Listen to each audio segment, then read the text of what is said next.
Nous avons avec nous en ligne Madame Isabelle Lorrain du service de périnatalité, enfance, famille et communauté de la Direction régionale de la santé publique de Montréal. Comment ça va, Madame Lorrain? Bonjour, ça va très bien, merci. Même quand il fait très chaud, Oh oui, on aime ça, hein? Et dire qu'on n'est pas tout à fait en été, bon, mais que voulez-vous, c'est comme ça. Alors, oui, Alors ainsi, Madame Lorrain, nous avons de plus en plus de situations de dénonciation. On parle de 1100 enfants de 4 ans ou moins par année qui ont été victimes d'abus ou de négligence et ou de négligence à Montréal de 2018 à 2023. C'est beaucoup d'enfants, hein, de 4 ans, surtout à cet âge-là. Hein? oui, c'est beaucoup d'enfants. On a déjà publié des résultats en lien avec cette thématique-là autour de 2010 et le chiffre était moindre. Ensuite, on a eu des données qui ont été publiées aussi par l'Observatoire des tout-petits qui a regardé les données de 2007 à 2016, ça avait augmenté un petit peu plus. Et là, maintenant, en 2024, on a une situation encore plus importante. Alors, Madame Lorrain, est-ce qu'on va mettre tout ça sur le dos de la COVID? Parce que la COVID a bon dos, hein? Oui, en fait, effectivement, mais on a l'occasion, justement, on a eu l'occasion d'avoir les données des deux DPJ de 2018 à 2023. Donc, quand on parle des années COVID, ça se situe à peu près des années 2020, 2022. Donc, le fait d'avoir fait notre portrait sur 5 ans, ben, ça permet de dire que ce qu'on observe n'est pas euh, lié seulement à la situation là, de la COVID.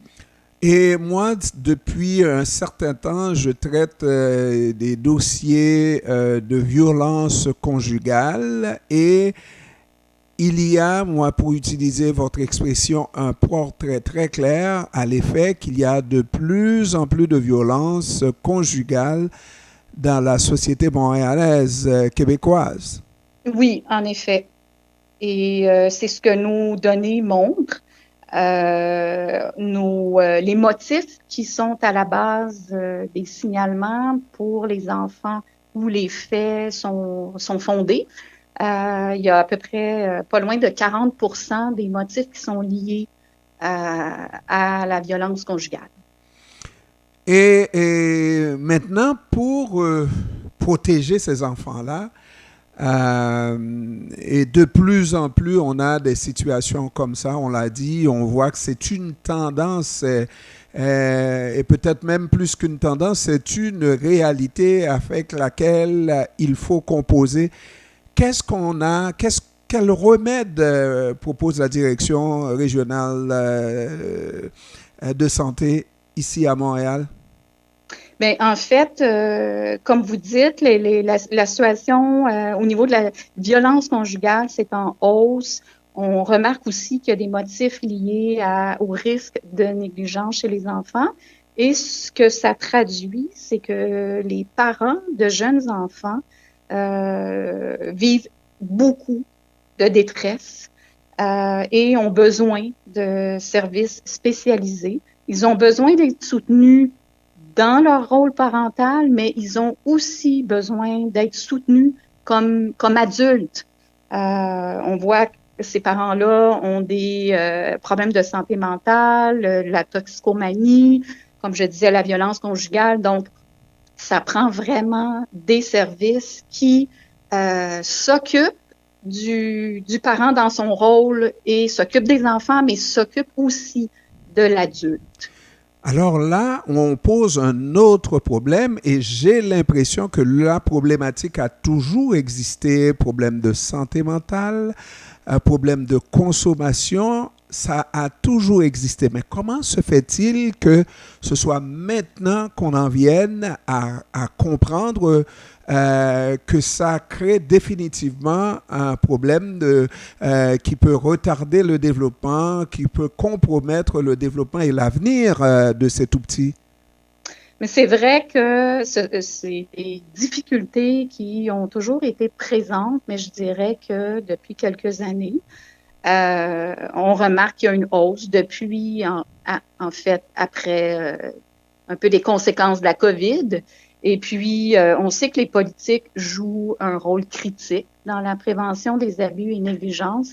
Et en ce moment, on peut se le dire, il y a vraiment un problème de crise du logement à Montréal. Et il y a certains couples au sein desquels il y a de la violence conjugale et qui ne peuvent pas vraiment se séparer, des couples qui ont des difficultés financières. C'est difficile de trouver des logements. Il y a les maisons d'hébergement pour femmes qui débordent. Donc, il y a un contexte présentement qui est plus important, je dirais. Et puis, dans les services qui sont offerts aux familles, les services qui sont offerts en CLSC, depuis la commission Laurent, il y avait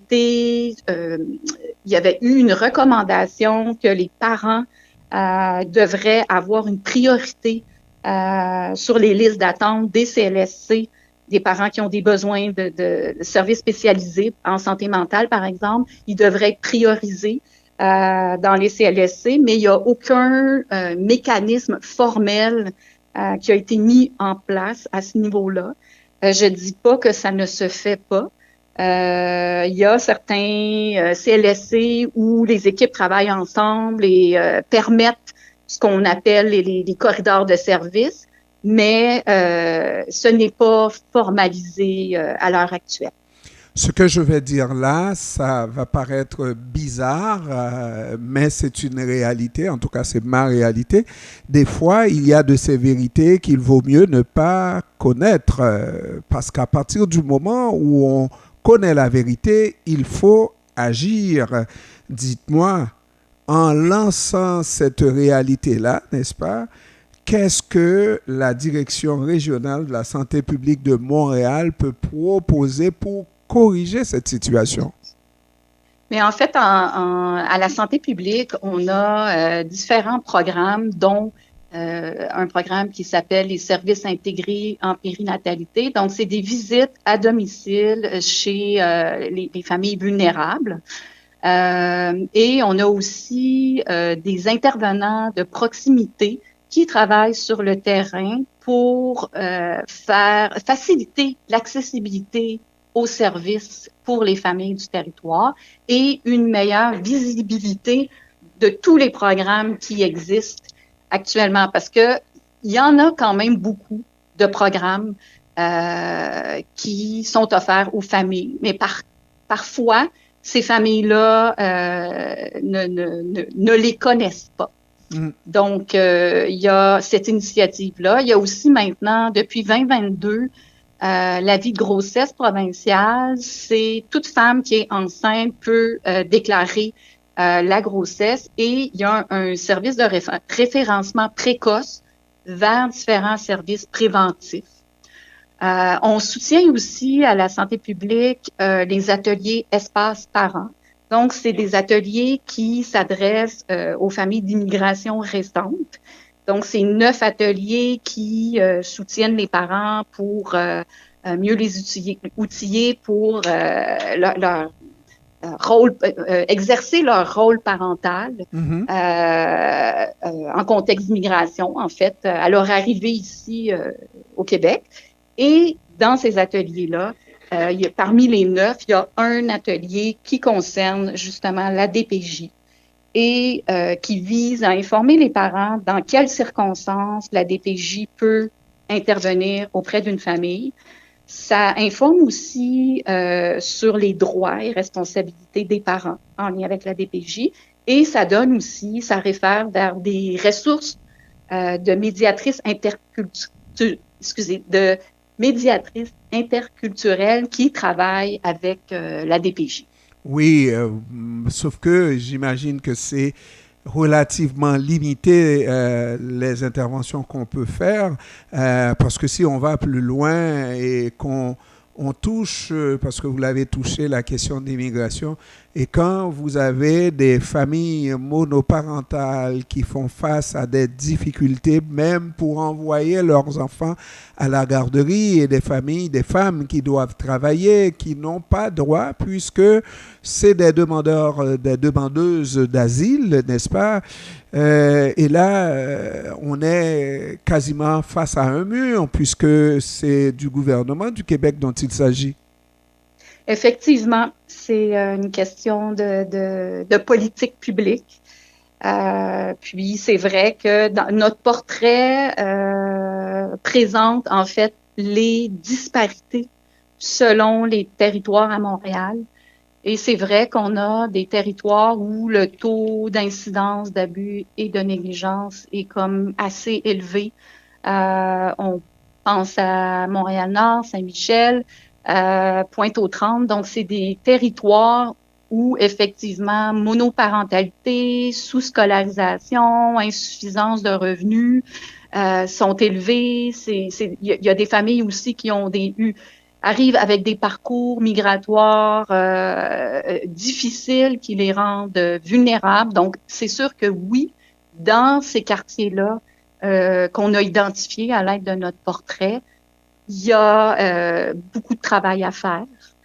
Et en fait, le portrait, on l'a publié en fait pour que ça serve d'outil de mobilisation pour les intervenants qui travaillent dans ces territoires-là, pour leur donner en fait les données. On a regardé les données du recensement 2021 qu'on a croisé avec les taux d'incidence pour être capable de faire comme un peu une interprétation très ciblée des réalités dans ces territoires-là, en espérant effectivement que là où il y a besoin d'avoir plus de services, que le gouvernement va pouvoir investir davantage. Et tout simplement parce qu'on ne naît pas un parent. Et puis il y a malheureusement pas cet ouvrage comment devenir un bon parent. Et lorsqu'on dénonce, je l'ai dit tout à l'heure, il faut agir. Est-ce qu'on peut, effectivement, est-ce qu'on a les outils? Parce que vous avez classé ces quartiers-là où il y a beaucoup plus d'incidences, beaucoup plus de problèmes relativement à ces tout petits-là. Est-ce qu'on peut les amener à être de meilleurs parents, même s'ils vivent des difficultés vraiment matérielles, n'est-ce pas? Ben, je vous dirais que oui. Comme je vous disais tout à l'heure, avec les ateliers Espace Parents, il y a aussi d'autres ateliers qui soutiennent les pratiques parentales qui sont offerts par les organismes communautaires, par les CLSC. Donc, les outils sont là, mais je suis d'accord avec vous qu'un parent qui doit aller travailler plusieurs heures par jour, c'est difficile pour ce parent-là d'aller assister à ces ateliers-là. Mais je pense que il y a beaucoup de choses qui sont en place actuellement et c'est vraiment par la concertation, le dialogue, de mettre les partenaires ensemble. Quand je parle des partenaires, je parle des intervenants, des CLSC, je parle des éducatrices en service de garde, les organismes communautaires. La Ville de Montréal fait beaucoup aussi au niveau des familles. Donc, toutes ces personnes-là doivent travailler ensemble pour créer un tissu social de prévention auprès des familles. Alors, nous savons également, peut-être dernier point, que la question de la langue, lorsqu'on parle, parce qu'on a effleuré l'immigration, de ces gens venus d'ailleurs, souvent ils ne parlent pas la langue française et quelquefois c'est l'enfant, un petit peu plus vieux que 4 ans naturellement, qui à l'école sert d'interprète aux parents. Oui, effectivement.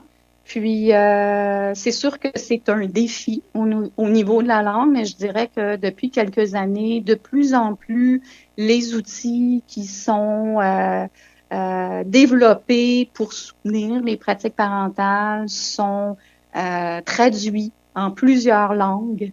Il y a la présence aussi d'interprètes interculturels dans les organismes communautaires d'accueil aux nouveaux arrivants.